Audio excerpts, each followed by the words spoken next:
Pozdrav svima, Olga Venska je sa vama i mi nastavljamo dijeliti glavne događaje projekta DigiU u prikladnom video formatu. U ovom izdanju razvojni planovi tvrtke za narednih 5 godina, vijesti iz projekta EIVA i datum isplate dividendi koji je već poznat. Početkom svibnja predstavili smo svojim partnerima plan razvoja u 4 faze. Prvi korak je povećanje vrijednosti dionica i višestruko povećanje dividendi. Taj će se cilj postići povećanjem sredstava u upravljanju DigiU Wealthom i ulaskom novih proizvoda na tržište. Drugi korak je pokretanje i razvoj rizičnog fonda. Treći korak je stvaranje vlastitog tehnopolisa. Korak četvrti je pokretanje DigiU metaverzuma. Razumijemo da je ovo globalni plan koji zahtijeva ogromnu količinu vremena, resursa i ulaganja. Znamo što treba činiti i imamo jasne strategije za postizanje svake od 4 faze. Sada smo u prvoj fazi. Naš glavni zadatak u sljedećoj godini je povećati količinu sredstava u upravljanju proizvodom DigiU Wealth za 100 puta.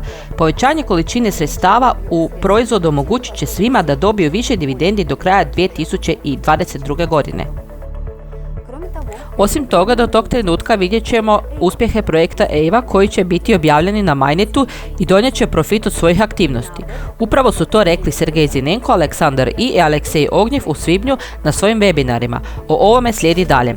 Webinar s direktorom za strateški razvoj Aleksandar I održan je sredinom svibnja. Aleksandar je rekao da nam se pridružio Big Brain Capital, rani investitor projekta poput Solane i Nier. Baš kao što su se advisori i private investitori pridružili InMind Capitalu, ovo je platforma koja ujedinjuje oko 15.000 foundera različitih startupa i oko 1400 fondova i poslovnih anđela. Na putu je još nekoliko fondova. Aleksandar I. Nismo se još ni pokrenuli, a već imamo ozbiljan ugled na kriptovalutama. Pokretanje projekta EIVA na Mainnetu otvara nam puno prilika. Prvo, red projekata na čekanju koji žele komunicirati s nama i graditi cross-chain aplikaciju na temelju EIVE. Ili žele dobiti naš savjet ili kontakte, a mi ih stvarno imamo puno.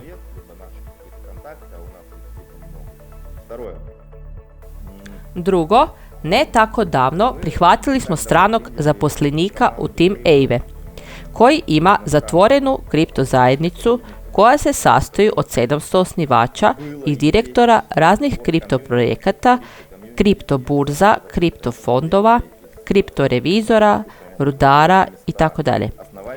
Ovo je ozbiljna publika visoke kvalitete koja se nadopunjuje sve više i više kvalitetnim poznanstvima. Do neke mjere pripada nama, projektu EIVA. Dobili smo neograničen pristup ovoj zajednici i već ga koristimo za razvoj projekta. Također, s ovog webinara naučit ćete kako distribuirati EIVA tokene vlasnicima dionica DigiU. U zadnje vrijeme je ovo najčešće postavljeno pitanje u našim službenim razgovorima. Stoga toplo preporučujem gledanje webinara s Aleksandrom I.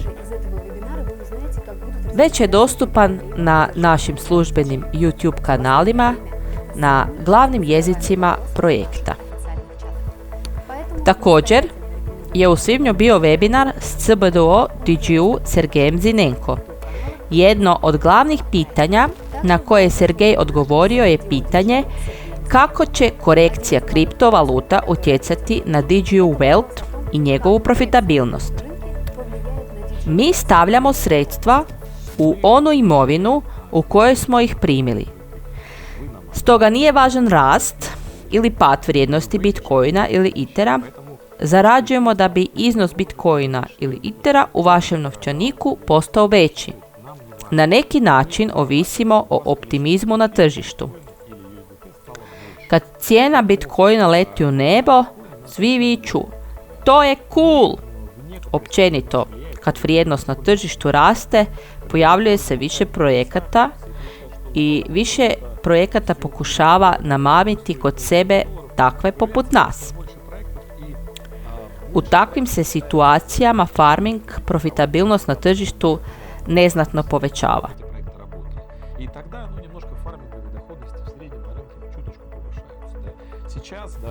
Sada, kada je vrijednost imovine prilagođena, farming profitabilnost može malo potonuti, ali ponekad je to mala razlika. U jednom mjesecu zaradili smo 2,1%, a u ostalim 2,4%. Ipak i dalje zarađujemo i povećavamo iznos Bitcoina, Ethera, USDT-a, koji pripadaju projektu DigiU i našim investitorima. Tržište i dalje funkcionira. Broj blokiranih sredstava raste. Pojavljuju se novi projekti, a sve više i više rizičnog kapitala je uključeno u ovo područje. Na primjer, za prvo tromjesečje 2022. godine rizični kapital na tržištu DeFi bio je isti kao u 7. i 8. mjesecu prošle godine.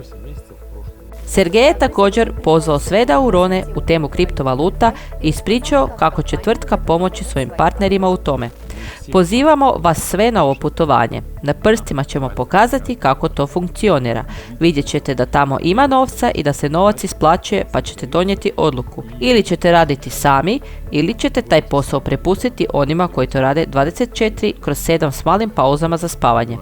Ako ste još uvijek daleko od teme kriptovaluta i DeFi, ako ne razumijete kako funkcionira DigiU Wealth, te kako vam ovaj proizvod može donijeti više od 24% godišnje, pozivam vas da pogledate webinar sa Sergejem Zinenko od 30 minuta maksimalno korisnih podataka.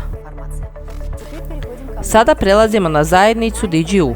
U svibnju je održan tjedan međunarodnih konferencija koje su organizirali nacionalni predstavnici tvrtke. Sada je posebno razdoblje i za ekosustav i za njegove partnere. To je razdoblje prije isplate dividendi. Najaktivniji partneri znaju kako ovo vrijeme iskoristiti s maksimalnom koristi. Stoga su u svibnju održane međunarodne konferencije prije plaćanja dividendi, i to u Kamerunu, Indiji, Indoneziji, Côte d'Ivoireu, Togu, Beninu, Kubi, Vijetnamu i Nigeriji. Govornici su rekli novim korisnicima o prednostima DigiU-a, privukli nova ulaganja i proširili svoju partnersku mrežu. Pa želim završiti ovaj prilog glavnom vješću. U svibnju je najavljen datum isplate dividendi, a to je 10. lipnja.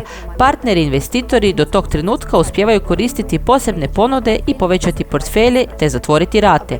Skrećem vašu pažnju na činjenicu da će se dividende isplatiti na stvarno otkupljenim dionicama. Možete vidjeti koliko DigiU dionica imate na svom osobnom profilu.